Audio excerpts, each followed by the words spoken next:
To what extent is the world, from your point of view, and particularly with respect to tax reform, different today than it was 2 days ago because of the elections?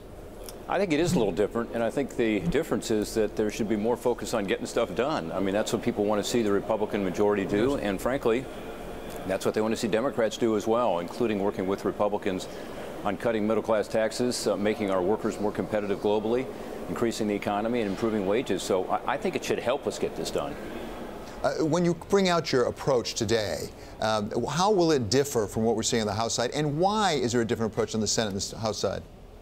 Well, it'll be very close and unusually close. In other words, we've worked closely with the House and with the White House to ensure that the structure is basically the same. Everyone's agreed on middle-class tax cuts. Everyone's agreed on ensuring that we do make our companies more competitive because that flows down to the workers. Everyone has agreed that we need to lower the rates on small businesses. These are the so-called pass-through companies, the LLCs, the partnership sole proprietors. So I think that structure will be the same, but you'll see some differences in the Senate bill as well, reflecting the fact that we are two different bodies and, we've gotten different input. And I think through the process, you will see the House and Senate bill eventually come together and work things out and get to the president for his desk for his signature. So one of the issues that has arisen time and again is how we're going to pay for this. And as the House has gone through their markup already, they've gone over your $1.5 trillion limit. There's a question about how you get back inside that. You were director of OMB at one point. You know how this budget works. Specifically address the state and local taxes. Where is the Senate going to come out of that? Is that essential in order to make this paid for?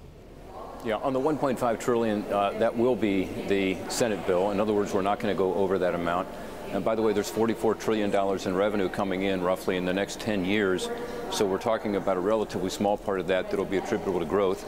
Also, about $500 billion of that is attributable to the fact that the score we have to use, says that we can't extend current tax relief that's in place right now, including these so-called extenders like the bonus depreciation, which we always extend. So I don't think it's actually $1.5 trillion. I think it's closer to $1 trillion. And it's also based on a very conservative economic growth of 1.9%. So I feel pretty good about where we are there. But what about the state and local taxes? Is the Senate going to take a tougher position than the House, and why? Well, I think the Senate is likely to take the position that we've been talking about all along, that we've talked about in this program last time, which is that the federal government and federal taxpayers should not be subsidizing states that want to have higher taxes. If that's what they want to do, that's fine. And second, I do think that if you look at state and local taxes, it's something that is relatively regressive. In other words, over 50% of the benefit goes to people making over $200,000 a year. So I think it's part of ensuring that this tax relief plan is, in fact, what we've said it's going to be, which is it's fair to everybody all through the brackets, but that the wealthy are not going to pay less than they're paying now. If it's going to be fair to everybody, Senator, would you do the same thing on the corporate side? Would you eliminate corporate tax deductions for state and local taxes? Yeah, there are plenty of, as you know, plenty of pay-fors in here. There's about actually $5.5 trillion of tax relief in this legislation, and about $4 trillion of offsets or pay-fors. And that includes on the corporate side. And this is what most economists would agree is the right thing to do, is that you broaden the base of taxation by getting rid of some of the preferences in the tax code, some of the underbrush that's grown up over the years, where thousands of pages have been added to the code, and you lower the rate to make it simpler and fair. And so that is part of this package, and that's one reason it has a good economic growth component to it. So as you know so well, Senator, you only have 2 votes to lose, essentially, with a 52-vote majority in the Senate.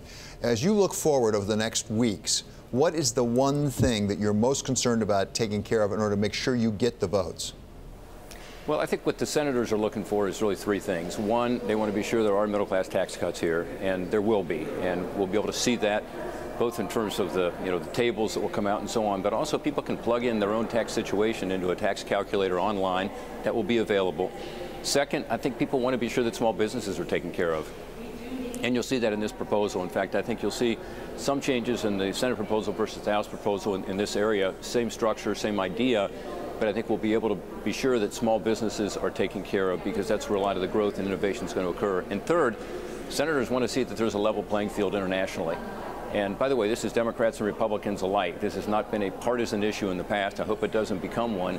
That means we've got to get our corporate rate down from the highest rate in the world among all the industrialized countries to something that's more reasonable, hopefully a little bit below the average, which is what you're going to see in the Senate, and also ensuring that you have that money that's overseas coming back into this country to invest in people and equipment and plant That's going to help in terms of more jobs and better wages. So those are the three things I think that people are going to judge this by. And by the way, I do think we'll end up getting some Democrats on board because of that.